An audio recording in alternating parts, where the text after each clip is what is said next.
Olá, por um mundo que não tenha medo de mostrar suas cicatrizes e nem esconda das novas gerações os erros do passado.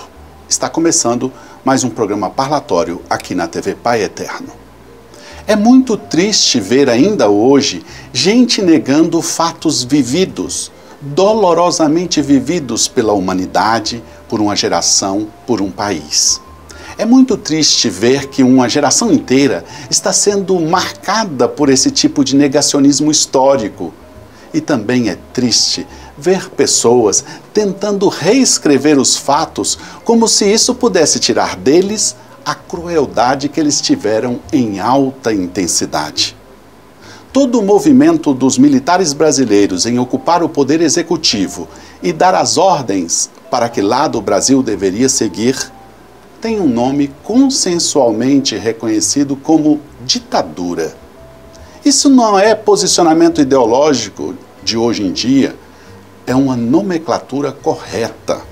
Foi um regime de exceção, reconhecido por historiadores de vários tipos de posição ideológica. Foi uma ditadura militar. Mudar nomes não tira nem uma vírgula do que esse tempo de 20 anos representou para o Brasil e para os brasileiros.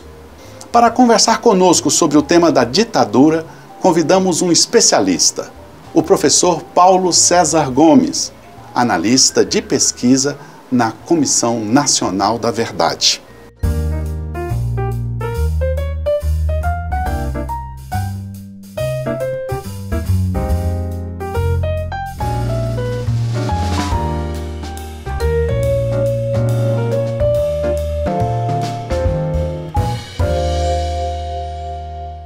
Paulo César Gomes é historiador, é pós-doutorando em História na Universidade Federal Fluminense, é pesquisador do grupo de estudos sobre ditadura militar na Universidade Federal do Rio de Janeiro e do Núcleo de Estudos Contemporâneos da Universidade Federal Fluminense, onde coordena o grupo de Estudos História da Ditadura. Exerceu a função de analista de pesquisa na Comissão Nacional da Verdade. É fundador e editor-chefe do site História da Ditadura. Ele tem experiência na área de História com ênfase em História do Brasil, República e História das Relações Internacionais, atuando em temas como ditadura militar no Brasil, História do tempo presente e Igreja Católica. Professor, é uma honra receber o senhor aqui no programa. Muito obrigado. Agradecemos muito. Começo perguntando algo básico e que já caiu na curiosidade geral. Nós nos enganamos esses anos todos ou houve uma ditadura no Brasil na segunda metade do século passado? Seja bem-vindo. A resposta, de maneira bem simples, é sim, houve uma ditadura no Brasil entre 64 e 85. Claro que esses marcos temporais, muitas vezes eles são questionados, né, por alguns especialistas. Alguns dizem que a ditadura terminou antes de 85, outros dizem que terminou só depois da Constituição, enfim. Mas são debates legítimos dentro da discussão que ocorre pelas pessoas que produzem conhecimento histórico. A negação histórica da ditadura pode comprometer, a gente pergunta para o senhor, a formação das gerações mais recentes que não viveram aquele tempo entre os anos de 1960 e 1980 no Brasil? Então, a negação ela é um pouco diferente do negacionismo, né? A negação ela ocorre em vários momentos históricos, que significa,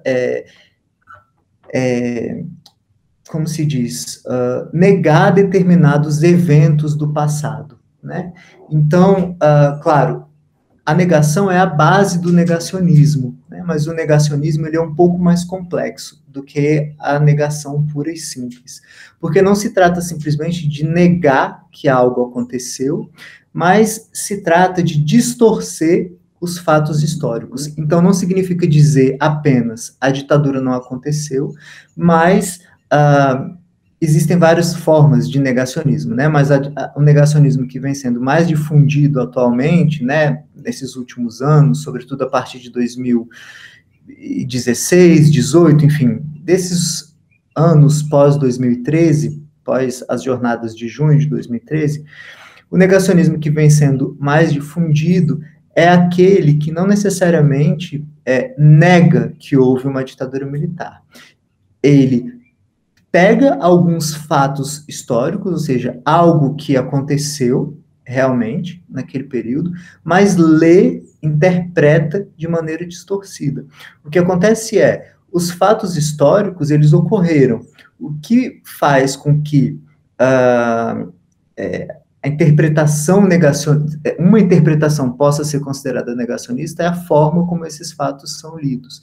Então, o negacionismo, ele, por exemplo, diz que, de fato, houve perseguição a determinados cidadãos brasileiros e estrangeiros também, mas que isso aconteceu porque essas pessoas mereceram, porque fizeram coisas erradas. Em tese, coisas erradas, entre aspas, né? O que acontece é que isso está vinculado a uma perspectiva de que a violência, ela é aceitável em determinada medida, contra criminosos que, no caso da ditadura especificamente, desobedeceram leis de segurança nacional, que eram leis de exceção também, né? Professor, que tipo de impacto esse discurso de revisão do que aconteceu no Brasil no período militar pode ter para os historiadores fora do Brasil? Para os historiadores para os historiadores profissionais não tem grande impacto, né? Porque, enfim, a historiografia, né? A formação de historiadores brasileiros teve um avanço de qualidade muito grande nos últimos anos, né? E a gente não estou nem falando só dos anos 2000 para cá, mas vamos dizer, desde o período do início da Nova República, houve um esforço por parte de todos os governos que vieram de tentar fortalecer não só os cursos de graduação, mas os cursos de pós-graduação também. E hoje não há muita diferença no campo de história da formação em que o historiador recebe no Brasil e nos países desenvolvidos, digamos assim. Professor, por que há quem diga que a ditadura militar brasileira foi uma aberração política contra a democracia, contra o Estado de Direito e contra as garantias individuais? Então, por que esse período foi tão prejudicial? Primeiro, porque se interrompeu um processo democrático que vinha se constituindo no Brasil desde o final da ditadura Vargas, né? Ou seja, a partir de 46, quando houve uma nova Constituição, um presidente eleito pelo voto, e assim aconteceu, né? Até o golpe de 64, que interrompeu a presidência de João Goulart, o golpe, posteriormente a ditadura, interromperam esse processo com legislação de exceção que suprimia direitos e, mais do que isso, que violava direitos, né? Não só suprimia, mas violentava dentro dessa lógica do arbítrio, né? Da lógica da perseguição, da lógica do autoritarismo. Então, muitas pessoas falam, bom, mas a ditadura teve pontos positivos. E não teve pontos positivos, no sentido de que, mesmo que algo que pode ser considerado, que poderia eventualmente ser considerado positivo, que é o que se coloca algumas vezes, como as grandes obras, não haveria necessidade de uma ditadura para que as grandes obras fossem feitas, né? E também se fala muito do milagre econômico, né? Que é uma expressão, inclusive, inventada pela imprensa da época.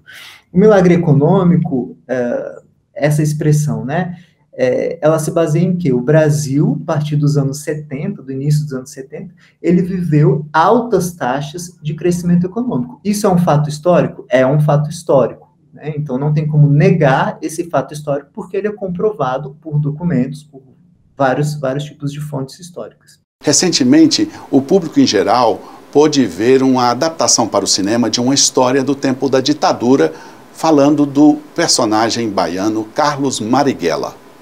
Naquele filme se mostra muita violência. A ditadura, de fato, foi essa monstruosidade moral baseada em arbítrio e na violência? Existe uma característica também, né? Porque a gente tem, costumam muito comparar a ditadura brasileira com a chilena e a argentina. E há uma diferença aí, né? Porque a ditadura argentina, para pegar a Argentina como exemplo, a violência da ditadura argentina ela era muito explícita, né? A ditadura brasileira ela buscou sempre esconder o seu aspecto de violência, tanto que durante todo o período da ditadura houve um esforço constante dos diferentes ditadores de de construir uma imagem positiva do Brasil, não só para dentro, para a opinião pública nacional, mas também para o exterior. Então é preciso pensar, quando a gente aprofunda os estudos, a gente vê que os documentos mostram que esse período foi muito prejudicial para o Brasil, foi muito violento para o Brasil, de diferentes formas.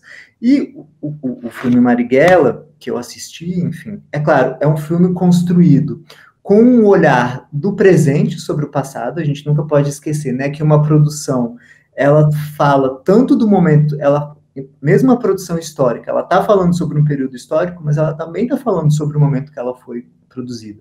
E a gente nunca pode esquecer que o filme Marighella, ele é também uma arma política do presente.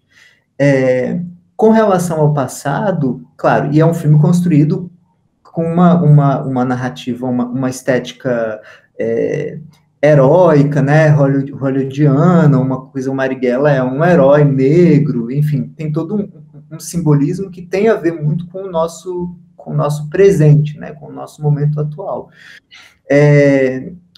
Enfim, e há um certo problema em heroicizar essas figuras, né, porque o Marighella foi um caso específico, mas muitas outras pessoas que se envolveram na luta armada eram jovens, muito ingênuos, que não sabiam muito bem o que estavam fazendo ali. O Marighella era um caso específico, não dá para pegar a figura do Marighella e generalizar para o que estava acontecendo naquele momento. A gente nunca pode esquecer que, embora seja um filme histórico, ele também tem um olhar do diretor, ele também tem os seus elementos ficcionais, né? Embora seja um bom filme, eu tenha gostado, mas historicamente é preciso complexificar a visão sobre esse período.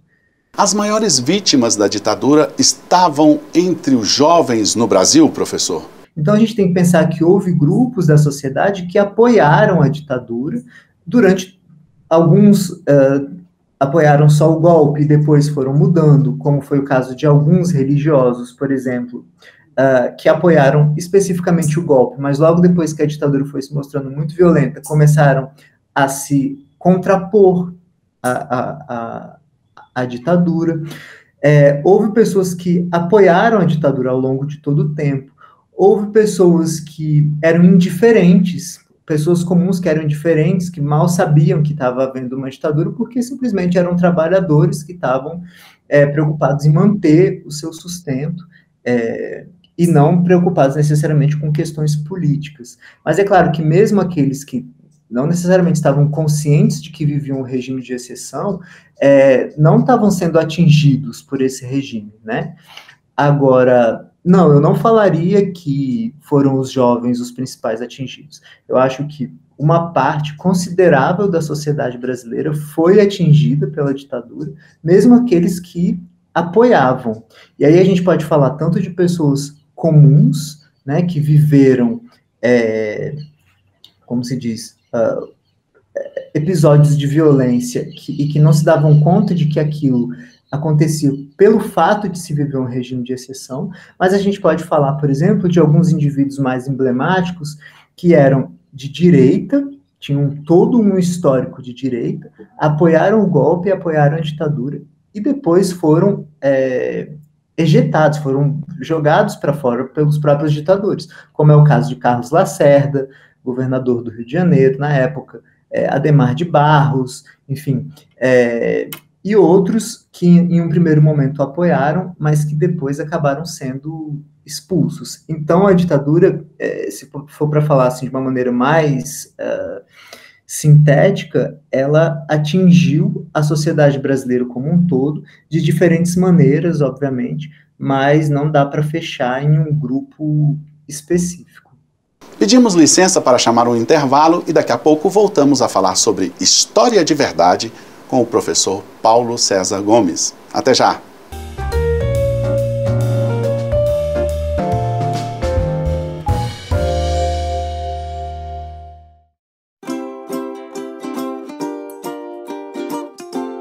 O Pai Eterno ama todos os seus filhos.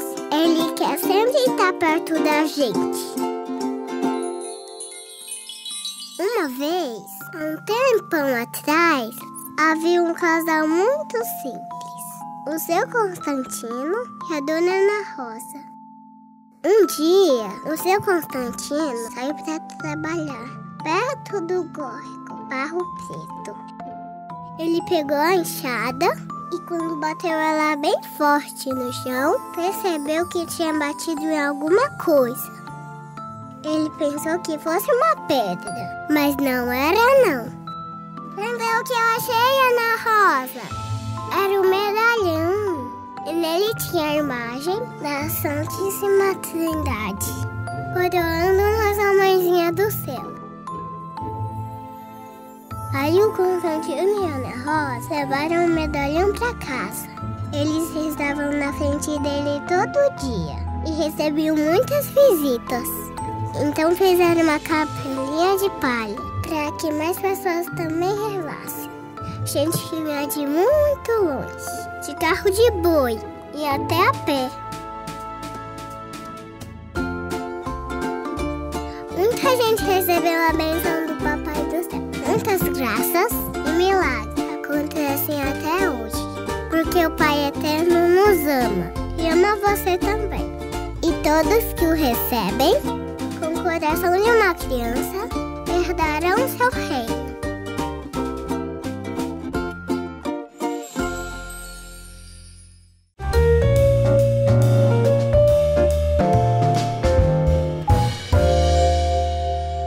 Estamos de volta com o programa Parlatório. O nosso assunto de hoje é ditadura militar. Estamos conversando com o doutor em História, professor Paulo César Gomes.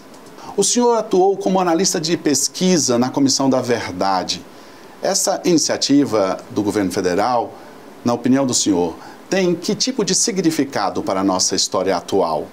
Então, a Comissão Nacional da Verdade, ela foi criada, né? A lei é de 2011. A gente nunca pode esquecer de que a lei que criou a Comissão da Verdade, ela foi promulgada, assinada pela presidente Dilma Rousseff, na mesma ocasião em que foi promulgada a Lei de Acesso à Informação, e isso não foi à toa, né? Porque a Lei de Acesso à Informação, ela abria uma possibilidade, buscava mudar uma tradição da administração pública brasileira, que é a tradição do sigilo, e que é errada, porque a administração pública, ela precisa que as informações sejam ostensivas, porque afinal de contas somos nós, cidadãos, que pagamos por essa administração, nós temos o direito de saber o que é feito com o nosso dinheiro, com os nossos recursos, né, de maneira geral. Então, não foi à toa. A Lei de Acesso à Informação, ela foi importantíssima para historiadores, obviamente, mas ela é importantíssima para a sociedade de maneira geral, quando vai, por exemplo, buscar por um direito e muitas vezes tinha o acesso aos documentos que lhe garantiriam esses direitos negados. E a Lei de Acesso à Informação permite e garante esse acesso a esses documentos. Então, ela é uma lei que beneficia a sociedade brasileira como um todo, não só a produção do conhecimento histórico. A Comissão Nacional da Verdade, ela, embora tenha sido uma iniciativa durante o governo Dilma, e a lei foi assinada pelo governo Dilma, ela é resultado de uma condenação que o Brasil sofreu na Corte Interamericana dos Direitos Humanos pelo caso Gomes Lange, que é um caso da guerrilha do Araguaia, né? E também pela reformulação do Plano Nacional dos Direitos Humanos, que agora eu esqueci exatamente o ano. Mas, enfim, a Comissão Nacional da Verdade, ela tinha, embora tenha sido uma iniciativa muito importante, ela tinha limites, né, muito objetivos. Por conta da lei de anistia, ela poderia investigar, poderia avançar, né, nas pesquisas, poderia buscar documentos e poderia dar recomendações para o seu prosseguimento, porque a Comissão da Verdade, ela, desde o início, já se sabia que ela teria um fim, né? Era um órgão transitório. Mas ela não, por conta da lei de anistia, ela não poderia punir ninguém, né? Ela poderia até, como fez, colocar como recomendação que a lei de anistia fosse revista, mas ela não poderia modificar a lei de anistia e nem tampouco poderia desobedecer a lei de anistia.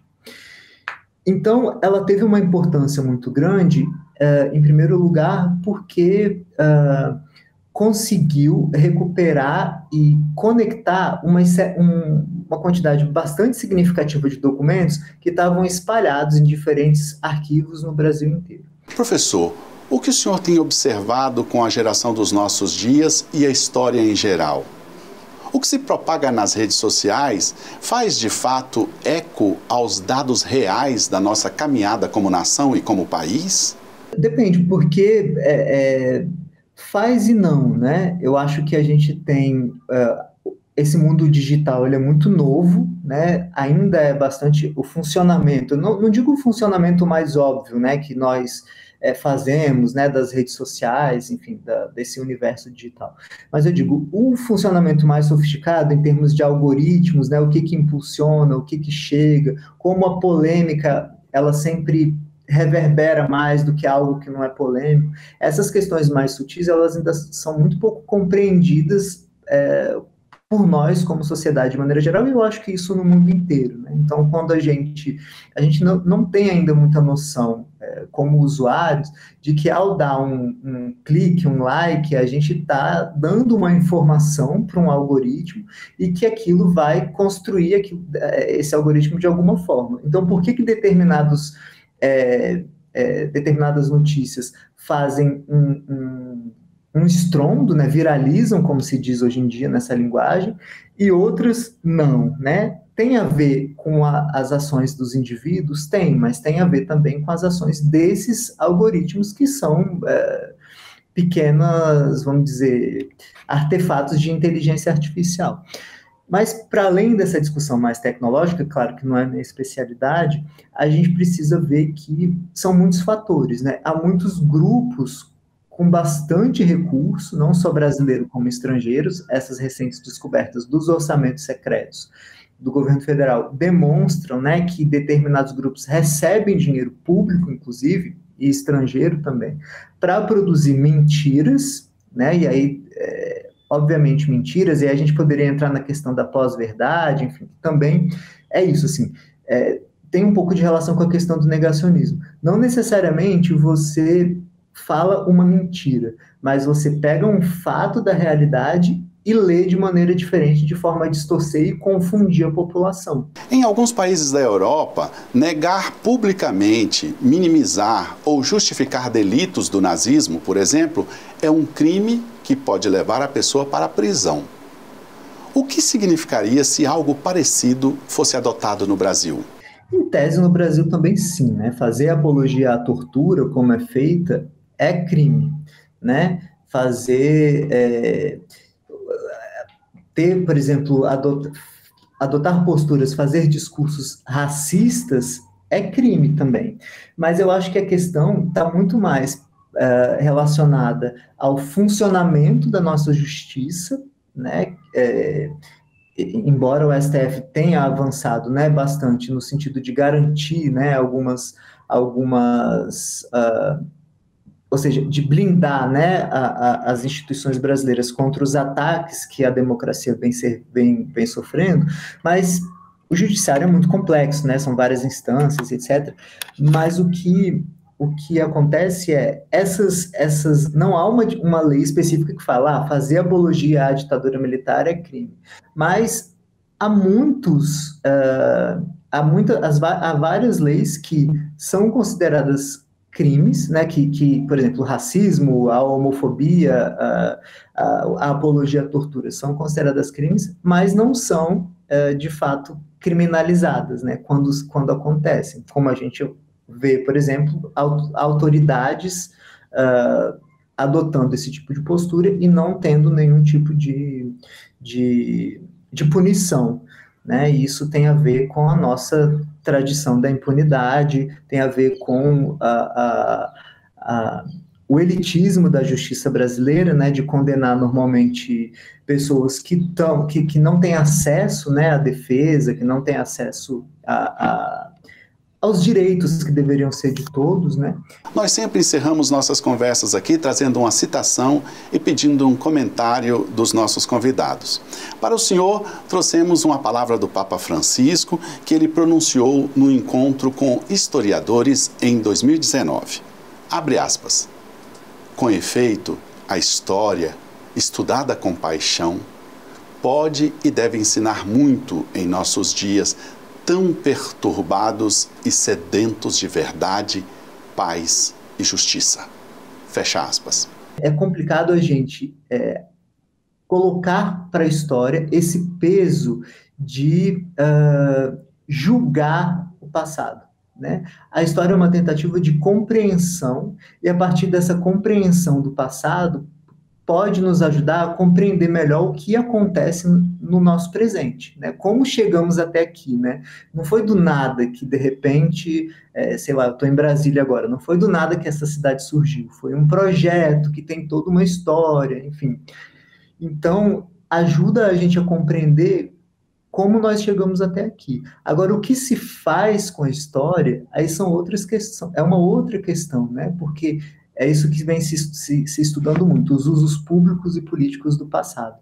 Porque a história, ela é uma ciência que muitas vezes as pessoas confundem o conhecimento histórico com opinião. Então, ao contrário, por exemplo, de física, ninguém está numa mesa de bar, ou seja lá onde for, e vai dar opinião sobre uma equação da física. Mas história, né, história, política, futebol, todo mundo sabe, todo mundo é especialista. E é preciso reforçar que a história não se trata de opinião, a história se trata de um conhecimento sério, produzido, e nenhuma afirmação que um historiador faz, ela pode vir sem o embasamento em uma evidência histórica. Claro que isso, como eu falei anteriormente, pode mudar, né, com outros documentos que surjam, mas é preciso pensar que a história, ela é fruto de pesquisa, de trabalho com metodologia, com fontes, e todo esse esforço que se faz para chegar a um conhecimento o mais próximo possível do passado, né, do que aconteceu no passado, já que esse passado passou, né, é impossível a gente recuperar totalmente, né, porque as pessoas morreram, porque, enfim, é impossível se reconstituir as coisas como aconteceram exatamente, mas todo esse esforço que é feito, ele é preciso que seja feito com muita paixão, né? Porque exige muito esforço de pesquisa, de trabalho, você chegar a um conhecimento, como se diz, confiável sobre o passado. E é preciso muita paixão sobre isso. Ao mesmo tempo, simplesmente conhecer a história não garante que os erros que foram cometidos antes não voltem a ser repetidos, né? É um peso muito grande atribuir à história que ela vai salvar uma sociedade de cometer novos erros. E a gente vê constantemente, né, questões que nós julgávamos já terem sido superadas e elas voltam a acontecer, né? Professor Paulo César Gomes, muito obrigado pela presença do senhor no programa de hoje. Agradecemos também a você que nos acompanhou. Obrigado, um abraço e até a próxima.